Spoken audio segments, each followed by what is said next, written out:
میرے بھائیوں، اگر آپ اپنے آپ کو مسلمان کہتے ہیں تو آپ کو مسلمان کا مطلب بھی معلوم ہونا چاہیے، مسلمان کی ویلو معلوم ہونی چاہیے۔ مسلمان کون ہے؟ اس دنیا میں کروڑوں انسان ہیں، اللہ نے ہمیں اور آپ کو چنا ہے کہ ہماری پیشانی اگر جھکتی ہے تو ایک اللہ کے آگے جھکتی ہے۔ ہم کریشن کی عبادت نہیں کرتے، ہم کریٹر کی عبادت کرتے ہیں۔ ہم سرشٹی کی عبادت نہیں کرتے، ہم رچناکار کی عبادت کرتے ہیں، سرشٹی کو بنانے والے کی عبادت کرتے ہیں۔ 5 ٹائم کی نماز میں ہم اللہ کے سامنے جب کھڑے ہوتے ہیں، اگر ہم سنت نمازوں کو سائٹ کر دیں، صرف فرض نمازوں کی 17 رکعتوں کی میں ہر رکعت میں ہم اللہ کے سامنے کیا اقرار کرتے ہیں؟ ایاک نعبد و ایاک نستعین۔ اے اللہ، ہم تیری ہی اپاسنا کرتے ہیں، تیری ہی عبادت کرتے ہیں اور تجھ ہی سے مدد مانگتے ہیں۔ ہمارا مشکل کشا، ہمارا حاجت روا، ہمارا سنکٹ موچک، ہماری پریشانیوں کو دور کرنے والا اگر کوئی ہے تو اے خالق کائنات، اے پالنہار، اے دنیا کو بنانے والے تو ہے، تیرے سوا کوئی نہیں۔ یہ ہمارا عقیدہ ہے، ہمارا بلیف ہے، ہماری آستھا ہے میرے بھائی، اور یہی ہماری پہچان ہے۔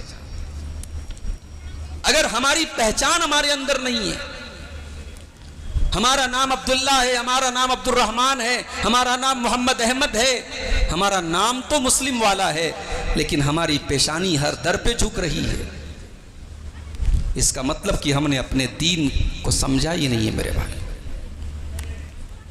ماجد دیوبندی اتر پردیش کا بڑا مشہور شاعر، اس نے کہا تھا کسی دور میں، اس کی ایک نظم بڑی مشہور ہوئی تھی، ہر در پہ جھکے سر یہ میری شان نہیں ہے۔ مسلمان کی شان نہیں کہ ہر در پہ سر جھکا دے، ہم محبت سب سے کرتے ہیں، انسانیت، مانوتا، اخلاق، ویوہار، یہ سب اپنی جگہ ہے، لیکن ایک مسلمان اپنے عقیدے، اپنی توحید سے کبھی کمپرومائز نہیں کر سکتا، اور جو کمپرومائز کرے وہ مسلمان نہیں ہو سکتا۔ توحید ہماری پہچان ہے میرے بھائی۔ اللہ کے پیارے نبی کی سیرت آپ اٹھائیے، آج ہم ملک کے حالات کی بات کر رہے ہیں، اللہ کے پیارے نبی کے اوپر تو ایسا بھی دور آیا کہ آپ مکہ کے اندر اللہ کی بارگاہ میں سجدہ کرنا بھی آپ کے لیے دوبھر کر دیا گیا تھا، آپ کھل کر کے نماز نہیں پڑھ سکتے تھے، کھل کر کے اللہ کی توحید کا نام لینا بھی آپ کے لیے مشکل تھا۔ اس دور میں اللہ کے نبی کے سامنے ایک سمجھوتا رکھا گیا، ایک آفر پیش کیا گیا۔ مکہ کے بڑے بڑے سردار آئے، انہوں نے کہا اے محمد صلی اللہ علیہ وسلم، چلیے ہم اور آپ ایک سمجھوتا کر لیتے ہیں، ایک دن آپ ہمارے معبودوں کی عبادت کیجیے، ایک دن آپ ہمارے 360 ہمارے جو خدا ہیں، ہمارے جو معبود ہیں جن کی ہم عبادت کرتے ہیں، آپ ان کے آگے سر جھکائیے، اور ایک دن ہم اللہ کے آگے سر جھکائیں گے۔ ایک دن آپ ہمارے دین پر آ جائیے، ایک دن ہم آپ کے دین پر آ جائیں گے۔ کیا جواب دیا اللہ کے نبی نے؟ قرآن کریم کی سورت نازل ہو جاتی ہے، قُلْ يَا أَيُّهَا الْكَافِرُونَ لَا أَعْبُدُ مَا تَعْبُدُونَ۔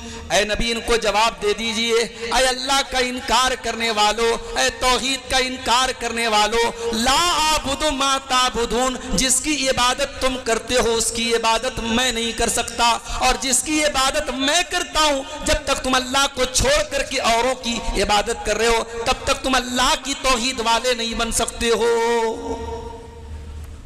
سمجھوتا نہیں کیا اللہ کے نبی نے، توحید کے معاملے میں کبھی کمپرومائز نہیں کیا۔ تو ہماری ذمہ داری اس ملک میں سب سے پہلی اور سب سے بڑی ذمہ داری یہ ہے کہ ہم اپنے اسلام پر قائم رہیں، اپنی توحید پر قائم رہیں۔ اب کوئی یہ نہ سمجھے کہ صاحب عبدالغفار صاحب بنارس سے آئے ہیں کٹرواد کی تعلیم دے رہے ہیں. یہ کٹرواد نہیں ہے. کسی اور مذہب کا ماننے والا جب اپنے آپ کو کٹر بولتا ہے تو اس کی ڈیفینیشن یہ ہوتی ہے کہ صاحب میں کٹر ہوں تو میں دوسرے مذہب والوں سے دور رہوں گا, دوسرے مذہب والوں سے گھرنا کروں گا, ان سے نفرت کروں گا, ان کے لیے میرے دل میں محبت نہیں ہوگی. لیکن مسلمان جتنا کٹر مسلم ہوگا اس کا ویوہار, اس کا سلوک, اس کا بیہیویئر اپنے غیر مسلم بھائیوں کے ساتھ اتنا ہی اچھا ہوگا. کٹر مسلم بننے کا یہ مطلب نہیں ہے کہ آپ دوسروں کے دشمن بن جائیں, نہیں. اللہ کے پیارے نبی نے فرمایا المسلم من سلم المسلمون من لسانہ و یدہ. مسلمان کی ڈیفینیشن آپ نے فرمائی, مسلمان کی ویاکھیا کی آپ نے, مسلمان کی پریبھاشا کی. مسلمان کہتے کس کو ہیں؟ فرمایا المسلم من سلم المسلمون من لسانہ و یدہ. مسلمان تو وہ ہے جس کے ہاتھ سے اور جس کی زبان سے دوسرے لوگ سرکشت ہوں. مسلمان وہ ہے اس کے علاقے سے کوئی بہو بیٹی گزرے تو اپنے آپ کو سرکشت محسوس کرے. مسلمان وہ ہے کہ اس کے گھر میں آیا ہوا مہمان اپنے آپ کو سرکشت محسوس کرے. مسلمان وہ ہے جس کی زبان سے اور جس کے ہاتھ سے کبھی کسی کو تکلیف نہ پہنچے, اس کو مسلمان کہتے ہیں. ہمارے ملک میں پچھلے چند سالوں سے ماب لنچی کے واقعات بہت سارے ہوئے. ہم نے کنڈیم کیا کہ یہ دیش کے لیے اچھا نہیں ہے. یہ کلچر, یہ بھیڑ کا کسی ایک انسان کو, کسی ایک مدعے کو بنیاد بنا کے مار دینا جان سے, یہ اچھا نہیں ہے. مگر ہماری آواز سنی کس نے؟ اور آج پٹنہ وشو ودیالیہ میں جب ہرش نام کے ایک غیر مسلم ہمارے بھائی کو دوسرے غیر مسلم بھائی نے جب ان کی بھیڑ نے مل کر کے مارا ہے, تب میڈیا میں ہو رہا ہے کہ اس کے قاتلوں کو پھانسی پہ لٹکا دو. راحت اندوری نے بہت پہلے کہا تھا لگے گی آگ تو گھر زد میں آئے, گھر اور بھی آئیں گے زد میں, یہاں پہ صرف ہمارا مکان تھوڑی ہے. نفرت کی کھیتی نہ اس ملک کے لیے اچھی ہے نہ اس سماج کے لیے اچھی ہے میرے بھائی. اور مسلمان اب اس ملک کے ان حالات میں مسلمان کو ایک بات سیکھ لینی چاہیے. میں تو اللہ کا شکر ادا کرتا ہوں ان لوگوں کا جنہوں نے ہمیں کمفرٹ زون سے باہر نکالا ہے. مسلمان تو سویا پڑا تھا, مسلمان تو اپنے دین, اپنے مذہب, اپنے اسلام کو بھولا بیٹھا تھا. شکریہ ادا کیجیے آپ ان لوگوں کا جنہوں نے آپ کو نیند سے جگایا ہے, کمفرٹ زون سے نکالا ہے. آج نفرت کی کھیتی پروان چل رہی ہے, مگر مسلمان کے بچے آج الحمدللہ IAS کا رزلٹ آیا, بڑی اچھی تعداد میں ہمارے بچوں نے, ہماری بچیوں نے اس میں نمایاں کامیابی حاصل کی. نیٹ کا رزلٹ نکلا اچھی, ہمارا جو پرسنٹیج ہے نیٹ کے ایگزام میں بیٹھنے کا, اس ریشیو سے آپ دیکھیں بڑی اچھی تعداد ہے مسلمان نوجوانوں کی. یہ ہماری قوم کے لیے ایک بڑا اچھا سنکیت ہے میرے بھائی, ایک بڑا اچھا سگنل ہے کہ ہماری قوم اب سمجھ رہی ہے کہ ہاں اب ہمیں تعلیم کے میدان میں آگے بڑھنا ہوگا. اس ملک میں ہمیں ترقی کرنا ہے تو ہمیں تعلیم اور ٹیکنالوجی کے میدان میں آگے بڑھنا پڑے گا. تو ذمہ داری سب سے پہلی ہماری یہ ہے کہ ہم اپنے مقام کو سمجھیں. عزت اور ذلت کا مالک اللہ ہے. اگر کل ہمیں عزت ملی تھی اللہ نے دی تھی, اور آج ہم پریشان ہیں اللہ کی طرف سے. یہ حکومت, یہ بادشاہت, یہ ستہ, ان کا مالک تو اللہ ہے. دنیا میں کوئی انسان یہ نہ سوچے کہ آج حکومت کسی کے ہاتھ میں ہے تو وہ ہمیشہ رہے گی, نہیں. قل اللہم مالک الملک تؤتی الملک من تشاء وتنزع الملک ممن تشاء وتعز من تشاء وتذل من تشاء. اے نبی آپ کہہ دیجئے, دعا سکھائی اللہ نے, کتنی پیاری دعا ہے. قل اللہم مالک الملک, اے نبی آپ یہ دعا پڑھیے, اے اللہ تو بادشاہت کا مالک ہے. دنیا کے سارے بادشاہ, سارے بڑے بڑے ڈکٹیٹر اور لیڈر, ان کا بھی ایک بادشاہ ہے, ان کا بھی ایک شہنشاہ ہے, اور وہ اللہ ہے. اور کل قیامت کا دن جب ہوگا تو اس دن کسی اور کی بادشاہت نہیں چلے گی. جانتے ہو ہم سورہ فاتحہ میں مالکی یوم الدین کیوں کہتے ہیں؟ ہم یہ کیوں کہتے ہیں کہ اے اللہ تو قیامت کے دن کا مالک ہے؟ کیا اللہ آج کے دن کا مالک نہیں؟ اللہ تو ہر دن کا مالک ہے۔ قیامت کے دن کا مالک جب ہم اللہ کو بولتے ہیں تو اس کا مطلب یہ ہوتا ہے کہ آج تو دنیا میں وقتی طور پر ہی صحیح کوئی کسی ملک کا، کسی اسٹیٹ کا، کسی پرکھنڈ کا، کسی گاؤں کا، کسی چھیتر کا بادشاہ بنا بیٹھا ہے، وہاں کی ستا اس کے ہاتھ میں ہے، مگر قیامت کے دن ستا اگر کسی کے ہاتھ میں ہوگی تو اللہ کے ہاتھ میں ہوگی۔ مالک یوم الدین، اس دن کوئی بادشاہ نہیں ہوگا، اس دن اگر کوئی بادشاہ ہوگا تو اللہ ہوگا۔ دنیا کے تمام بڑے بڑے بادشاہ، بڑے بڑے لیڈر، بڑے بڑے ڈکٹیٹر، دنیا میں قتل عام کرنے والا فرعون، اپنی دولت پر ناز کرنے والا قارون، بڑے بڑے بادشاہ قیامت کے دن موجود ہوں گے۔ اللہ پوچھے گا لمن الملک اليوم، اے دنیا کے بادشاہو آج کس کی بادشاہت ہے؟ آج کس کے ہاتھ میں پاور ہے؟ آج کس کے ہاتھ میں ستا ہے؟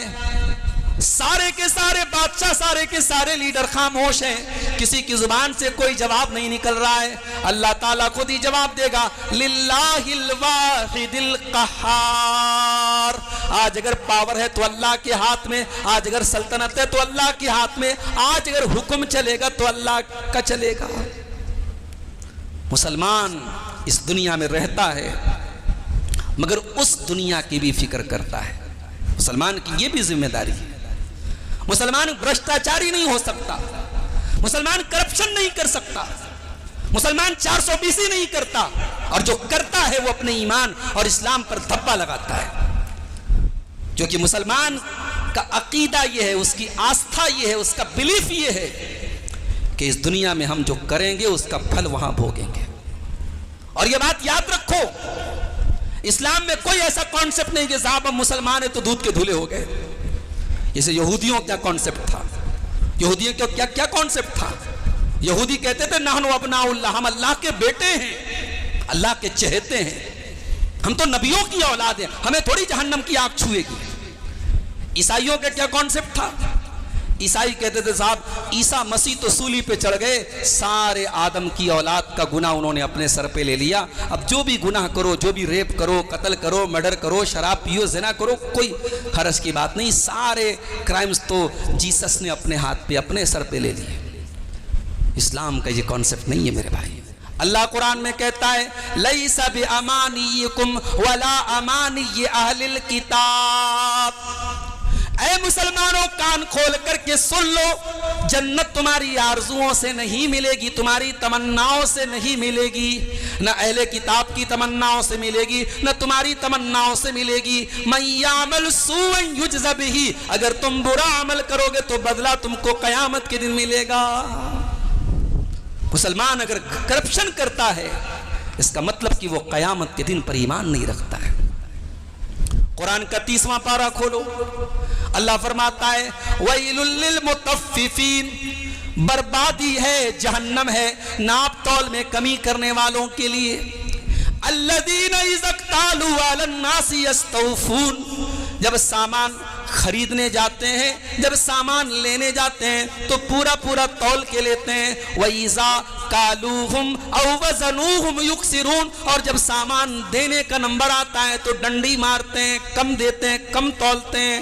اللہ فرماتا ہے أَلَا يَظُنُّ أُولَئِكَ أَنَّهُمْ مَبْعُوثُونَ، اے میرے بندو کیا تم یہ نہیں سوچتے کہ تمہیں ایک دن مر کے اللہ کے پاس جانا ہے؟ لیوم عظیم، قیامت کے دن تمہیں اللہ کے پاس جانا ہے۔ یوم یقوم الناس لرب العالمین، جس دن سارے کے سارے لوگ اللہ کے سامنے کھڑے ہو کر کے حساب دیں گے۔ میں بنارس سے آ جا رہا تھا، گھر سے نکلا، چشمہ لگایا تھا، گوگل لگایا تھا، رومال سر پہ اوڑا تھا، پھر بھی بڑی تیز دھوپ لگ رہی تھی۔ میں نے کہا یار آج پارا کتنا ہے؟ موبائل پہ چیک کیا 47، گوگل بتا رہے 47، سیویئر سمر، یعنی بہت زیادہ گرمی تھی آج، اس سیزن کا سب سے گرم دن تھا آج۔